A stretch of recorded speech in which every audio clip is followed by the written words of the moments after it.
자전거 도둑. 박완서.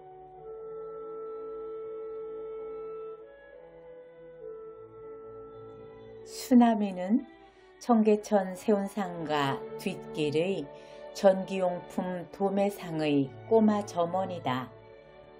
수나미란 어엿한 이름이 있는데도 꼬마로 통한다. 16살이지만 볼은 아직 어린아이처럼 토실하니 붉고 눈속이 깨끗하다. 숙성한 건 목소리뿐이다. 제법 굵고 부드러운 저음이다. 그 목소리가 전화선을 타면 점잖고 떨떠름한 늙은이 목소리로 들린다. 이 가게에는 변두리 전기상해나 전공들로부터 걸려오는 전화가 잦다. 수나미가 받으면 "주인 영감님이십니까?" 하고 깍듯이 존대를 해온다. "아, 아닙니다. 꼬마입니다." 수나미는 제가 무슨 큰 실수나 저지른 것처럼 황공해하며 볼까지 붉어진다. "자식, 새벽부터 재수없게 누굴 놀려? 너 이따 두고 보자." 이런 호령이라도 들려오면 수나미는 우선 고개를 움츠려 알밤을 피하는 신용부터 한다. 설마 전화통에서 알밤이 튀어나올 리는 없는데 말이다. 실수만 했다 하면 알밤 먹을 것을 예상하고 고개가 자라모가지처럼 오그라드는 게 수나미가 이곳 전기상에 취직하고 나서부터 얻은 조건반사다. 이곳 단골 손님들은 우락부락한 전공들이 대부분이어서 성질들이 거칠고 급하다.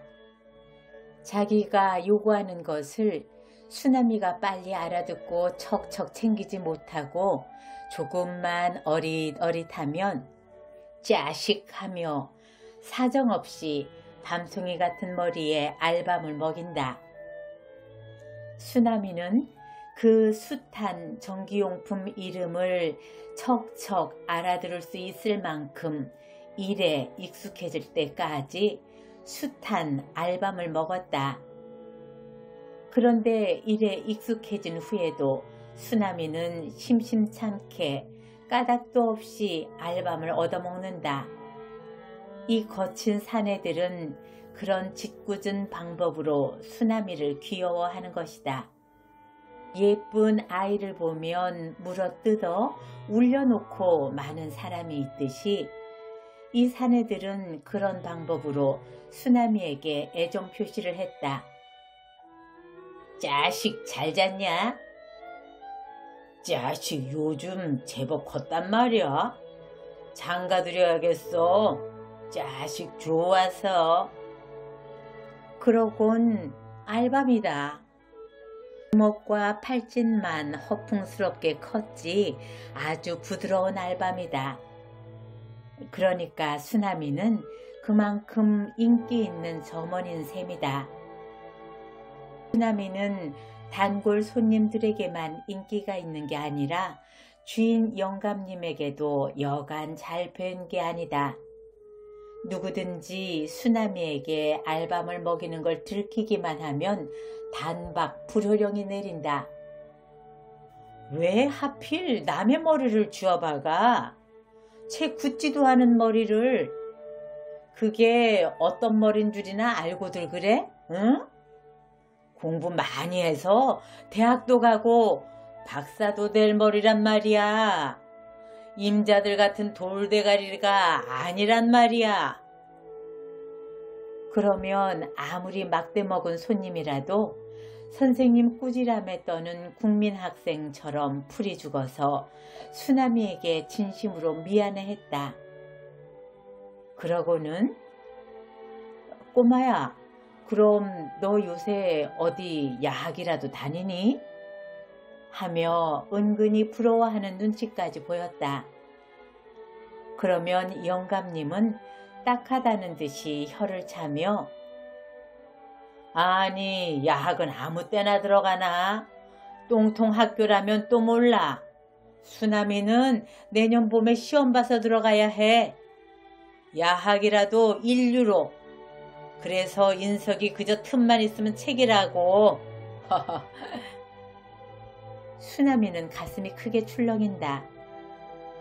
수남이는 한 번도 주인 영감님에게 하다못해 야학이라도 들어가 공부를 해보고 싶단 말을 비친 적이 없다.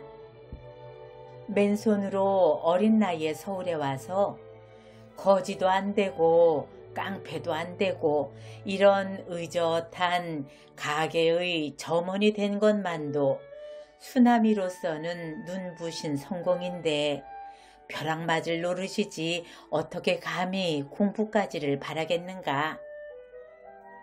그러면서도 자기 또래의 고등학생만 보면 가슴이 짜릿짜릿하던 수남이다.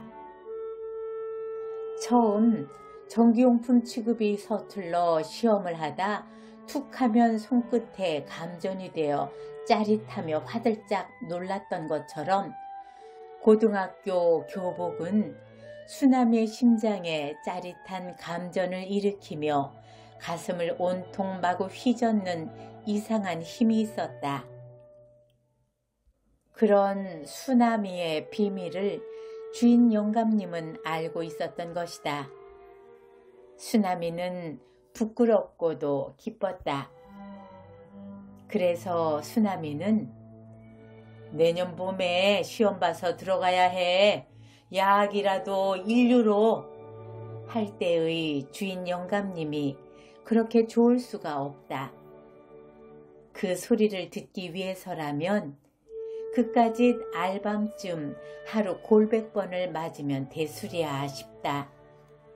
그런 소리를 자기를 위해 해주는 주인 영감님을 위해서라면 뼛골이 부러지게 일을 한들 눈꽃만큼도 억울할 것이 없을 것 같다. 월급은 좀 짜게 주지만 그 감미로운 소리를 어찌 후한 월급에 비기겠는가. 수남이의 하루는 눈코 뜰 새 없이 고단하지만 행복하다. 내년 봄은 올 봄보다는 멀지만 오기는 올 것이다. 그리고 영감님이 잘못 알아서 그렇지 시험 볼 때는 봄이 아니라 겨울이다. 겨울은 봄보다 이르다. 수남이는 온종일 눈코 뜰 새 없이 바쁘게 일을 하고 밤에는 가게방에서 숙직을 한다. 꾀죄죄한 다우다 이불을 몸에 휘감고 나면 방바닥이야 차건 더웁건 잠이 쏟아진다. 그럴 때 인석은 그저 틈만 있으면 책이라고 하던 주인 영감님의 목소리가 생생하게 들려온다.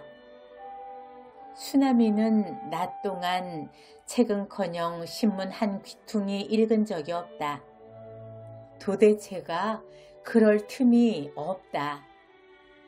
점원이 적어서 3명은 있어야 해낼 가게 일을 혼자서 해내자니 여간 벅찬 것이 아니다. 그래도 수남이는 혹사당하고 있다는 억울한 생각 같은 건 전혀 없다. 어쩌다 남들이 영감님에게 꼬마 혼자 데리고 벅차시겠습니다. 좀 큰 애 하나 더 쓰셔야죠. 영감님은 그런 소리를 제일 싫어한다. 벌레라도 씹어먹은 듯이 이상 야릇한 얼굴로 상대방을 흘겨보며 누가 뭐 사람 더 쓰기 싫어 안 쓰나. 어디 사람놈 같은 게 있어야 말이지. 깡패놈이라도 걸려들어봐. 우리 수남이가 물든다고. 이런 순진한 놈일수록 구정물 들기 쉽거든. 얼마나 고마운 주인 영감님인가. 이런 고마운 어른을 위해 그까지 세 사람이 할 일 혼자서 못할까 하고 양팔의 근육이 팽팽히 긴장한다. 그런 고마운 어른이 보지도 않는 책을 틈만 있으면 본다고 남들에게 자랑을 한 뜻은 밤에라도 잠만 자지 말고 열심히 공부해 두라는 뜻일 거다. 수나미는 그렇게 풀이한 것이다. 그런 생각을 하면 눈이 말똥말똥해지며 잠이 저만큼 달아난다. 혹시나 하고 보따리 속에 찔러가지고 온 중학교 때 교과서랑 고등학교까지 다닌 형이 쓰던 참고서 나부랭이를 이렇게 유용하게 쓸 줄은 정말 몰랐었다. 책이라야 통틀어 그것뿐이다. 주인 영감님이 심심할 때 사본 주간지 같은 게 굴러다닐 적도 있어서 소년다운 호기심이 동하지 않는 것도 아니었지만 인석이 그저 틈만 있으면 책이라고 하며 주인 영감님이 가리키는 책이란 결코 이런 주간지 조각이 아닐 거라는 영리한 짐작으로 수나미는 결코 그런데 한눈을 파는 법이 없다. 시간이 아까워서라도 그렇게는 할 수 없다. 가게를 닫고 셈을 맞추고 주인댁 식모가 날라온 저녁을 먹고 나서 혼자가 될 수 있는 시간은 거의 11시경이다. 그때부터 공부라도 해야 되는 것이다. 그러고도 수나미는 이 가게 동네의 누구보다도 먼저 일어나야 하는 것이다. 수나미의 부지런함은 이 근처에서도 평판이 자자했다. 제일 먼저 가게 문을 열고 물뿌리개로 골목길에 물을 뿌리고는 긴 골목길을 남의 가게 앞까지 말끔히 쓸고 나서 가게 안 물건의 먼지를 떨고 어떻게 하면 보기 좋을까 연구를 해가며 다시 진열을 하고 제 몸단장까지 개운하게 끝낸다. 그제야 주인 영감님이 나온다. 주인 영감님은 만족한 듯 빙긋 웃고 자식 하며 손으로 수나미의 머리를 더듬는다. 그러나 알밤을 먹이는 일은 한 번도 없었다. 따뜻하고 큰 손으로 머리를 빗질하듯 두어 번 쓸어내려주고는 부드러운 볼로 해서 둥근 턱가지를 큰 손바닥에 한꺼번에 감쌌다가는 다시 한번 자식 하고 놓아준다. 수나미는 그 시간이 좋다. 그래서 남보다 일찍 일어나야 하는 것이다. 아직은 육치 내에 철모르고 푸근히 감싸여야 할 나이다. 그를 실제의 나이보다 어려 보이게 하는 아직 상하지 않은 순진성이 더욱 그에게 육치내를 목마르게 한다.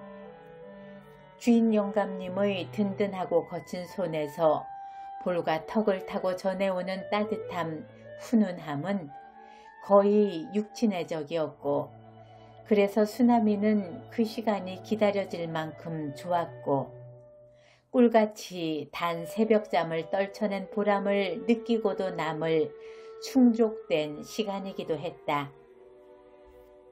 그 어느 해보다도 긴 겨울이 가고 봄이 왔다. 내년 봄이 아니라 올 봄이 온 것이다. 캘린더에는 벚꽃이 만발해 있었다. 그런데도 그 어느 해보다도 길게 해먹은 겨울은 뭘 아직도 덜 해먹었는지 화창한 봄날에 끼어들어 심술을 부렸다. 별안간 기온이 급강하더니 바람까지 세차게 몰아쳤다. 낮 동안 떼어서 세워놓은 가게 판자문이 요란한 소리를 내고 낮아빠지는가 하면 가게 함석지붕은 얇은 헝겊처럼 곧 뒤집힐 듯 펄럭대고 골목 위 공중을 가로지른 전화줄에서는 온종일 귀신의 휘파람 같은 이상한 소리가 났다. 낮에는 이 가게 골목에서 사고까지 났다. 전선을 도매하는 집 아크릴 간판이 다 마른 빨래처럼 헐헐 나르는가 했더니 곧장 땅으로 떨어지면서 때마침 지나가던 아가씨의 정수리를 들이받고 떨어졌다. 피가 아가씨의 분결 같은 볼을 타고 흘러 흰 스웨터에 선명한 붉은 반점을 줄줄이 그렸다.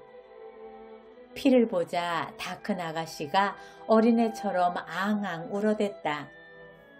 가게마다에서 사람들이 뛰어나왔으나 아가씨를 부축해서 병원으로 달려간 것은 바람에 간판을 날린 전선 도매집 주인 아저씨였다. 사람들은 모두 치료비를 톡톡히 부담해야 할 그 아저씨를 동정했다. 지랄스런 바람이지. 그 아저씨가 무슨 잘못이 있기에 생돈을 빼앗기느냐고. 그렇지만 돈지갑 옆구리에 차고 부는 바람 못 봤으니 그 재수 나쁜 아가씨들, 그 재수 나쁜 아저씨한테 때를 쓸 밖에 도리 없지 않겠냐고 사람들은 쑥덕댔다. 하여튼 수나미가 알 수 있는 것은 그 아가씨도 그렇고 그 아저씨도 그렇고 오늘 재수 옴 붙었다는 것뿐이었다. 수나미는 문득 자기도 재수 옴 붙을 것 같다는 예감이 들었다. 그래서 화들짝 놀란 그는 큰 간판을 다시 점검하고 힘껏 흔들어 보고 대롱대롱 매달린 아크릴 간판은 아예 떼어서 안에다 갖다 두고 떼어 세워놓은 빈지문은 좁은 옆 골목 변소 옆에 끼워 놓았다. 바람 부는 서울의 뒷골목은 흉흉하고 을씨년스러웠다. 먼지는 물론 온갖 잡동사니들이 다 날라들어 가게 앞에 쓰레기 무더기를 만들었다. 쓸어도 당해낼 도리가 없었다. 손님도 딴 날보다 적고 수나미는 까닭없이 마음이 울적했다. 시골의 바람 부는 날 풍경이 생생하게 떠올랐다. 보리밭은 바람을 얼마나 우아하게 탈 줄 아는가. 큰 나무는 바람에 얼마나 의젓하게 춤추는가. 작은 나무는 바람에 얼마나 안달맞게 들까부는가. 큰 나무와 작은 나무가 함께 사는 숲은 바람에 얼마나 우렁차고 비통하게 표호하는가. 그것을 알고 있는 것은 이 골목에서 자기뿐이라는 생각이 수나미를 고독하게 했다. 전선가게 아저씨가 병원으로부터 어두운 얼굴을 하고 돌아왔다. 가게 주인들이 우르르 전선가게로 모였다. 아가씨의 안부보다도 그 아저씨 손해가 얼마인가 모두 그것이 궁금한 모양이었다. 수나미네 주인 영감님도 가더니 한참 만에 돌아오면서 하늘을 쳐다보며 욕지거리를 했다. 육실할 놈의 바람, 무슨 끝장을 보려고 온종일 이 지랄이야? 아마 전선가게 아저씨 손해가 대단했던 모양이다. 그래서 동정삼아 그렇게 화를 내는 눈치다. 하긴 그럴 일이 아니더라도 서울 사람들에겐 바람이 손톱만큼도 반가울 리가 없겠다. 바람의 의미를 간판이 날아가는 횡액, 한없이 날아오는 먼지, 쓰레기, 그것밖에 모르니까. 봄바람이 게으른 나무들에게, 잠든 뿌리들에게, 생경한 꽃망울들에게 얼마나 신기한 마술을 베풀고 지나간 날을 모르니까. 봄바람이 한 차례 지나고 거짓말같이 화창하고 아늑하게 갠 날, 들판이나 산등성이에 있어 본 적이 없을 테니까. 수나미는 다시 한번 울고 싶도록 고독해진다. 전화를 받은 주인 영감님이 좀 생기가 나더니 계산서를 작성해 주면서 X상해에 20W 형광램프 5상자만 배달해 주고 오란다. 가까운 데 있는 소매상에선 이렇게 전화 주문으로 배달까지 부탁해 오는 수가 많다. 수나미는 자전거도 잘 타, 배달이라면 문제도 없다. 그런데 오늘은 바람이 유난해서 조심하느라 형광 램프 상자를 밧줄로 꼼꼼히 묶는다. 주인 영감님까지 묶는 걸 거들어 주면서 인서가 까불지 말고 조심해. 사고 내가지고 누구 못할 노릇 시키지 말고. 오늘 장사가 좀 잘 안 돼서 그런지 말씨가 퉁명스럽긴 했지만 나쁜 말은 아닌데도 수나미는 고깝게 듣는다. 꼭 내깟 놈 다칠 게 걱정이 아니라 나 손해볼 게 겁난다는 소리로 들린다. 수나미는 보통 때 같으면 할아버지 다녀오겠습니다 하고 신바람 나게, 그리고도 부침성 있게 외치고 빙긋 웃어 보이고 나서야 페달을 밟고 씩 달렸을 터인데 오늘은 왠지 그래지지를 않는다. 아무 말 안 하고 자전거를 무거운 듯이 질질 끌다가 문기적 올라타면서 느릿느릿 페달을 젓는다. 주인 영감님이 뒤에서 악을 쓴다. 인서가 조심해. 까불지 말고. 주인 영감님의 목소리가 회오리 바람을 타고 이상하게 날카롭고 기분 나쁘게 들린다.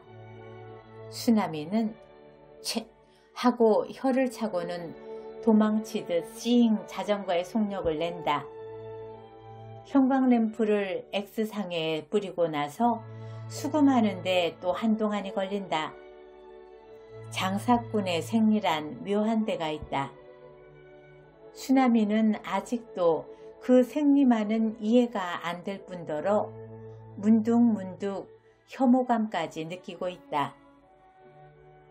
금고에 돈을 수북히 넣어 놓고도 꼭 땡전 한 푼 없는 얼굴을 하고 도무지 돈을 내주려 들지를 않는다. 조금 있다 오란다. 그동안에 수금이 되면 주겠다는 것이다. 그러나 이쪽에선 그 수에 넘어가지 말고 악착같이 지키고 서서 받아내야 하는 것이다. 그것이 수나미가 서울에 와서 점원 노릇하면서 배운 상인 철학 제1항이었다. 아유, 오늘 더럽게 장사 안 된다. X상의 주인은 니코틴이 새까맣게 달라붙은 이빨 안쪽을 드러내고 크게 하품을 한다.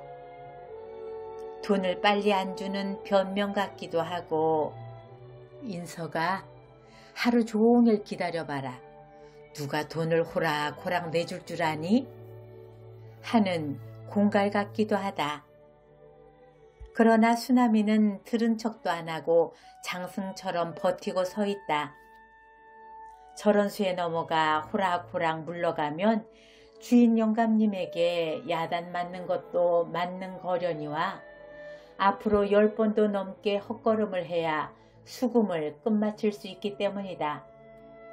그것도 목돈이 아니라 500원, 1000원씩 푼돈을 녹여서 말이다. 이럴 때 수나미는 이 세상에 장사꾼처럼 징그러운 족속이 또 있을까 싶은 생각이 나서 한숨이 절로 난다. 그러면서도 자기도 어느 틈에 장사꾼다운 징그러운 수를 쓰고 만다. 오늘 물건 대금은 꼭 결제해 주셔야 해요. 은행 막을 돈이란 말이에요. 수나미는 은행 막는다는 말의 정확한 뜻을 잘 모른다. 그 번들번들하고 위험 있는 은행이 뒤로 어디 큰 구멍이라도 뚫려 있단 소리인지, 뚫려 있기로서니 왜 장사꾼이 막아야 하는지 잘 모르는 채로 급하게 돈을 받아내려면 장사꾼들이 의례 심각한 얼굴을 하고 그런 소리를 하길래 수나미도 그래 보는 것이다.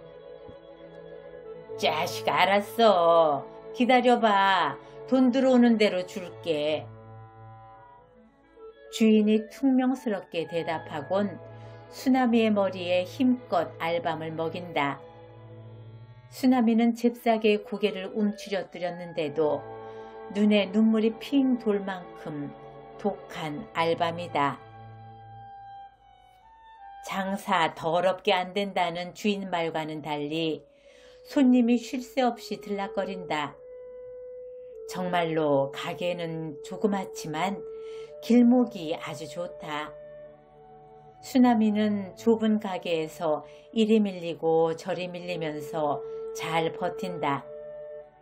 버틸 뿐 아니라 속으로 돈이 얼마나 들어오나 암산까지 하고 있다.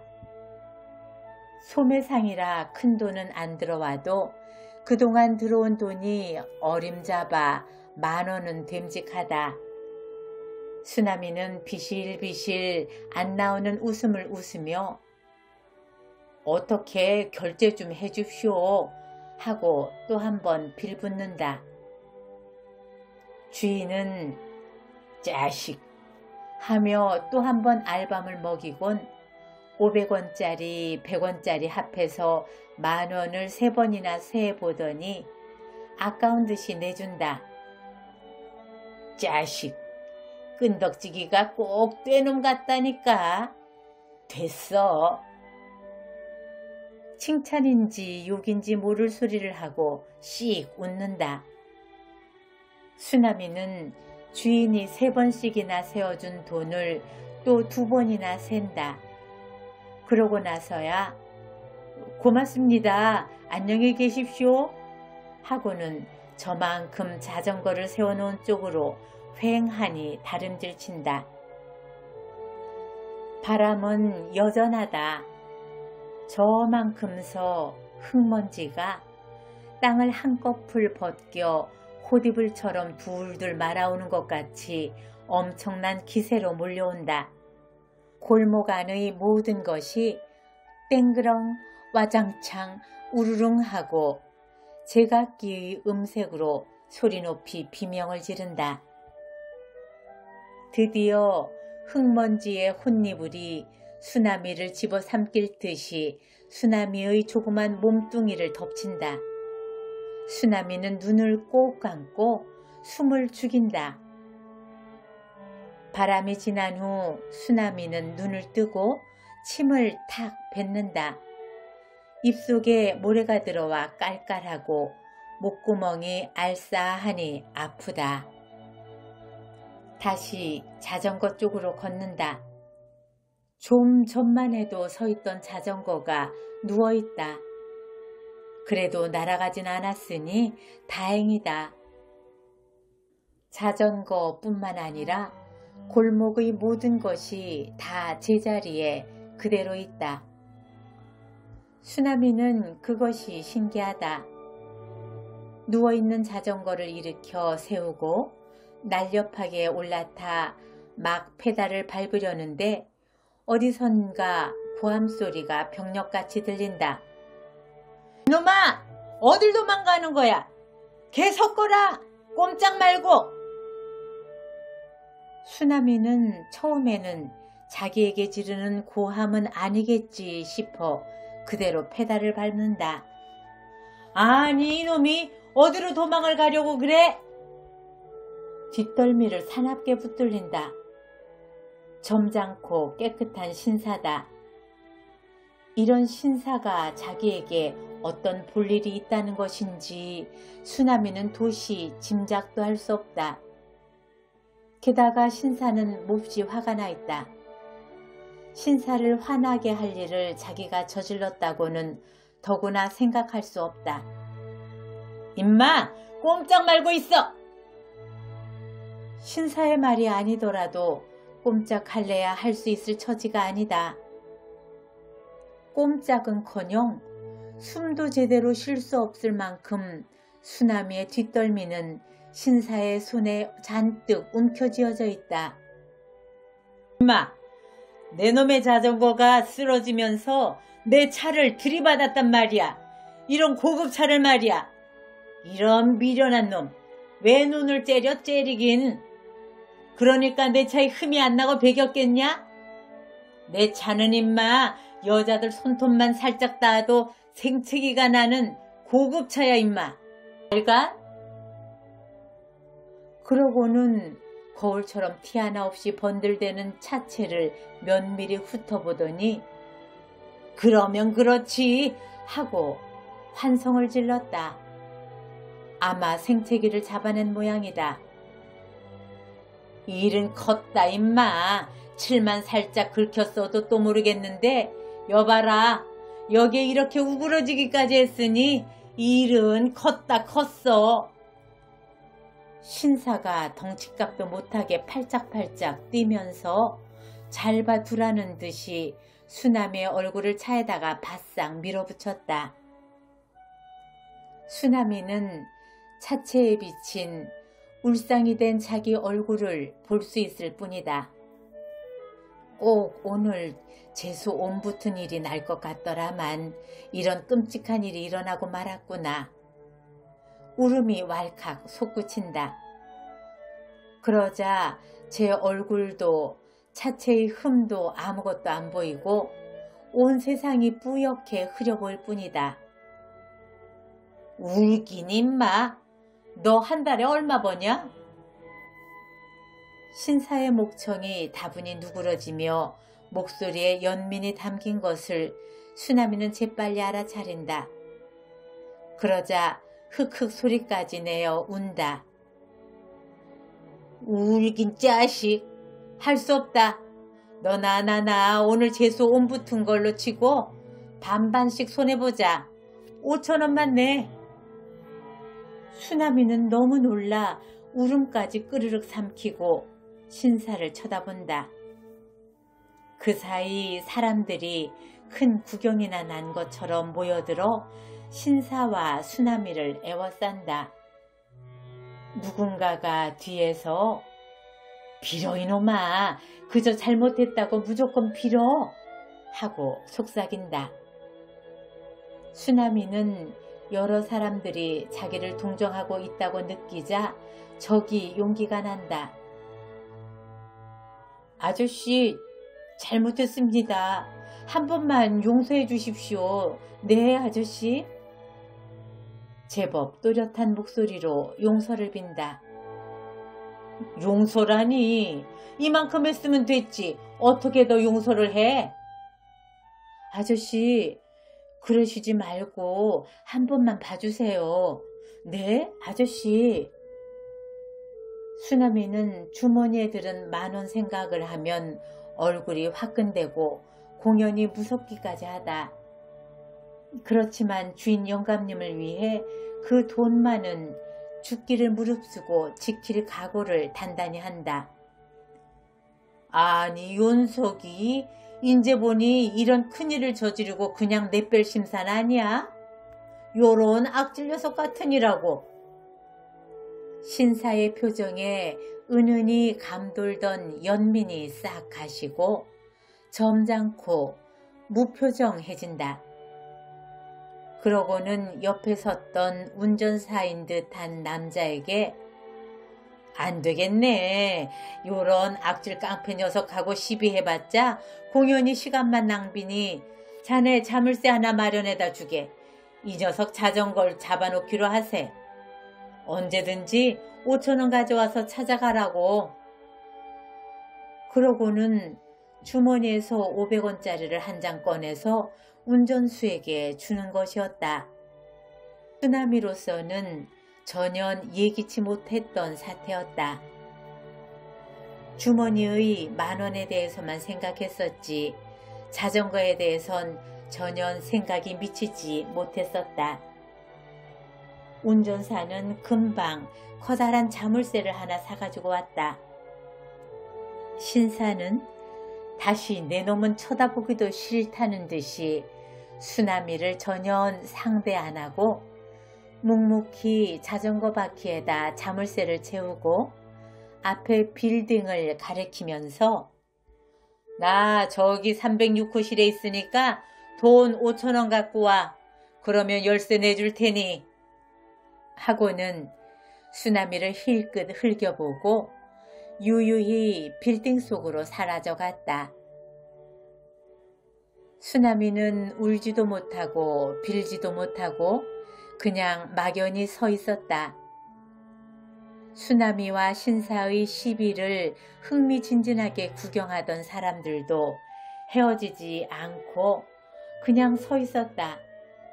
아마 쓰나미가 앙앙 울거나 펄펄 뛰면서 욕을 하거나 그런 일이 일어나 주기를 기다리는 눈치였다. 쓰나미는 바보가 돼버린 어린아이처럼 조용히 멍청이 서 있었다. 누군가가 나직히 속삭였다. 톡 껴라 톡 껴. 그까짓 거 갖고 톡 껴라. 그것은 악마의 속삭임처럼 은밀하고 감미로웠다. 쓰나미의 가슴은 크게 뛰었다.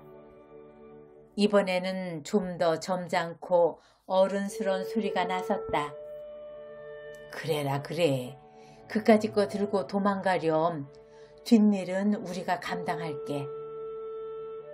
그러자 모든 구경꾼이 쓰나미의 편이 되어 와글와글 외쳐댔다. 도망가라. 어서 자전거 번쩍 들고 도망가라. 도망가라. 쓰나미는 자기 편이 되어준 이 많은 사람들을 도저히 배반할 수 없었다. 이상한 용기가 솟았다. 쓰나미는 자전거를 마치 검부러기처럼 가볍게 옆구리에 끼고 질풍같이 달렸다. 정말이지 조금도 안 무거웠다. 타고 달릴 때보다 더 신나게 달렸다. 달리면서 마치 오래 참았던 오줌을 시원스레 내깔기는 듯한 쾌감까지 느꼈다. 주인 영감님은 자전거를 옆에 끼고 질풍처럼 달려온 놈을 눈을 휘둥그레 뜨고 바라볼 뿐이었다. 오늘 바람이 세더니만 필시 이 조그마한 놈이 바람에 날아왔나? 설마 그럴 리야 없을 텐데 내 눈이 어찌 된 건가? 그런 눈치였다. 쓰나미는 너무 숨이 차서 이런 주인 영감님의 궁금증을 시원히 풀어주지 못하고 한동안 헉헉대기만 했다. 임마 말을 해. 무슨 일이야? 내 놈 꼴이 영락없이 도둑놈 꼴이다 임마. 도둑놈 꼴이란 소리가 쓰나미의 가슴에 가시처럼 걸린다. 쓰나미는 겨우 숨을 가라앉히고 자초지종을 주인 영감님께 고해 바친다. 다 듣고 난 주인 영감님은 무엇이 그리 좋은지 무릎을 치면서 통쾌해 한다. 잘했어. 잘했어. 맨날 촌놈인 줄 알았더니 제법인데? 제법이야. 그러고는 가게에서 쓰는 드라이버니 벤치를 가지고 자전거에 채운 자물쇠를 분해하기 시작한다. 엎드려서 그 짓을 하고 있는 주인 영감님이 쓰나미의 눈에 흡사 도둑놈 두목같이 보여 속으로 정이 떨어진다. 주인 영감님 얼굴이 누런 똥 비친 것조차 지금 깨달은 것 같아 속이 메스껍다. 마침내 자물쇠를 깨뜨렸나 보다. 영감님 얼굴에 회심의 미소가 떠오르더니 자유롭게 된 자전거 바퀴를 시험이라도 하려는 듯이 자전거로 골목을 한 바퀴 빙그르르 돌아 들어와서는 내 놈 오늘 운 텄다. 그러고는 수나미의 머리를 쓰다듬고 볼과 턱을 두둑한 손으로 귀여운 듯이 감싼다. 영감님이 기분이 좋을 때면 수나미에게 대한 애정의 표시로 의례 그렇게 했었고 수나미도 그걸 좋아했었다. 그런데 오늘은 그게 싫다. 영감님의 손이 싫다. 운 트이기는커녕 재수 옴붙었다는 생각이 여전하고 수나미는 그날 온종일 우울했다. 그러나 자기가 왜 그렇게 우울한지 그걸 차분히 생각할 새도 없이 바쁜 하루였다. 가게 문을 닫고 주인 댁에서 날라온 저녁밥을 먹고 나면 비로소 수나미 혼자만의 시간이다. 꿀같은 시간이었다. 책을 펴놓고 영어 단어를 찾고 수학 문제를 풀어보고 턱을 괴고 소년다운 감미로운 공상에 잠길 수 있는 그런 시간이었다. 그러나 오늘 수나미는 그렇게 되지를 않았다. 책을 집어던졌다. 낮에 내가 한 짓은 옳은 짓이었을까? 옳을 것도 없지만 나쁠 것은 또 뭔가? 자가용까지 있는 주제에 나 같은 아이에게 5,000원을 우러내려고 그렇게 간악하게 굴던 신사를 그 정도 골려준 것이 뭐가 나쁜가? 그런데도 무섭고 떨렸던가? 그때의 내 꼴이 어땠으면 주인 영감님까지 내 놈 꼴이 꼭 도둑놈 꼴이다 라고 하였을까? 그럼 내가 한 짓은 도둑질이었단 말인가?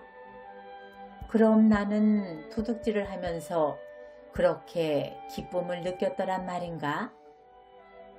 수나미는 몸을 부르르 떨면서 낮에 자전거를 갖고 달리면서 맛본 공포와 함께 그 까닭 모를 쾌감을 회상한다.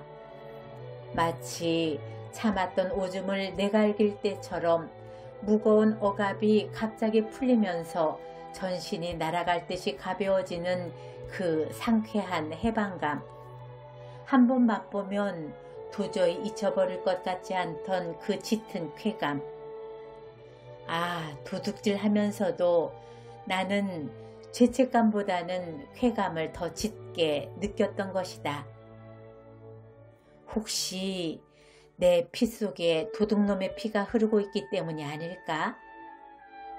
순간 수나미는 방바닥에서 송곳이라도 치솟은 듯이 후다닥 일어서서 안절부절을 못하고 좁은 방 안을 헤맸다.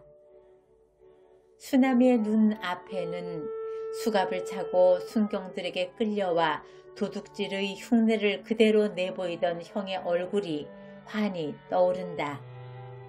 그리고 서울 가서 무슨 짓을 하든지 도둑질만은 하지 말라고 신신당부하던 아버지의 얼굴도 떠오른다. 수나미의 형 수길이는 온 집안 식구가 기대를 걸고 고등학교까지 맞춰준 보람도 없이 집에서 빈둥대다가 어느 날 갑자기 서울 가서 돈 벌어 성공해서 돌아오겠다는 말 한마디를 남기고 훌쩍 집을 나갔다. 편지 한 장, 하다못해 인편에 안부 한마디 없는 2년이 지났다.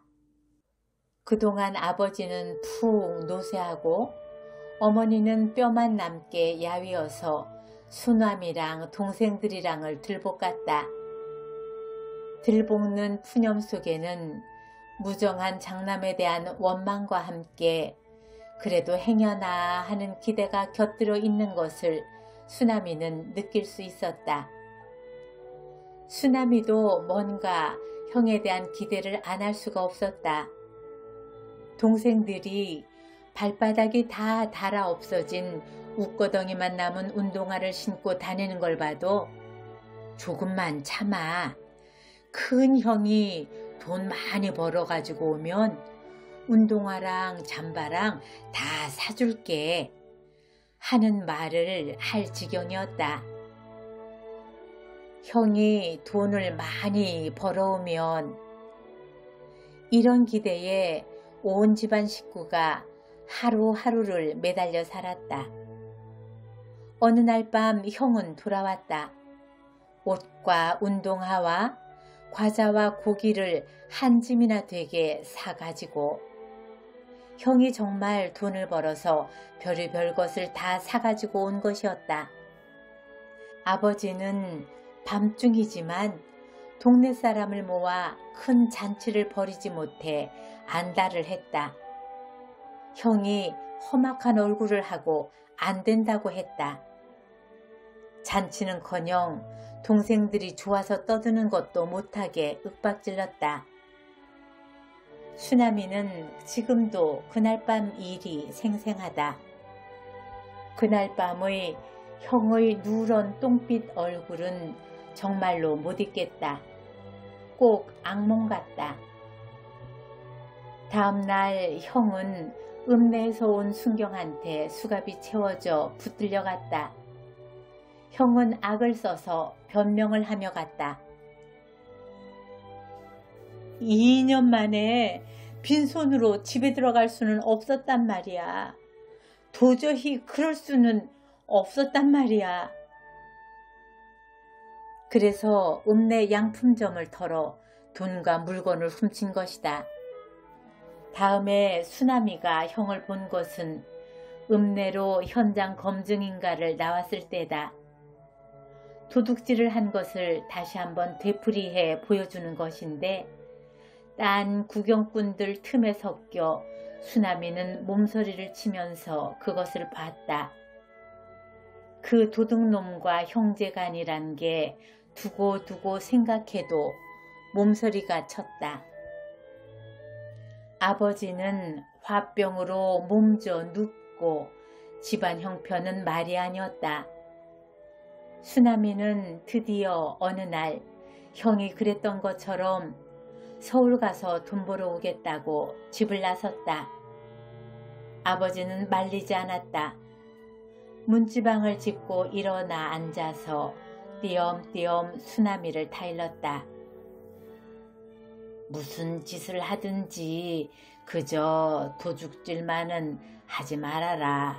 알았자? 그런데 도둑질을 하고 만 것이다. 수나미는 스스로 그것은 결코 도둑질이 아니었다고 변명을 한다. 그런데 왜 그때 그렇게 떨리고 무서우면서도 짜릿하니 기분이 좋았던 것인가? 문제는 그때의 그 쾌감이었다. 자기 내부에 도사린 부도덕성이었다. 오늘 한 짓은 도둑질이 아닐지 모르지만 앞으로 도둑질을 할지도 모르겠다는 생각이 들었다. 형의 일이 자기와 정녕 무관한 일이 아니란 생각이 들었다. 소녀는 아버지가 그리웠다. 도덕적으로 자기를 견제해줄 어른이 그리웠다. 주인 영감님은 자기가 한 짓을 나무라기는커녕 손에 안 난 것만 좋아서 오늘 운 텄다고 좋아하지 않았던가. 수나미는 짐을 꾸렸다. 아, 내일도 바람이 불었으면, 바람이 물결치는 보리밭을 보았으면. 마침내 결심을 굳힌 수나미의 얼굴은 누런 똥빛이 말끔히 가시고 소년다운 청순함으로 빛났다.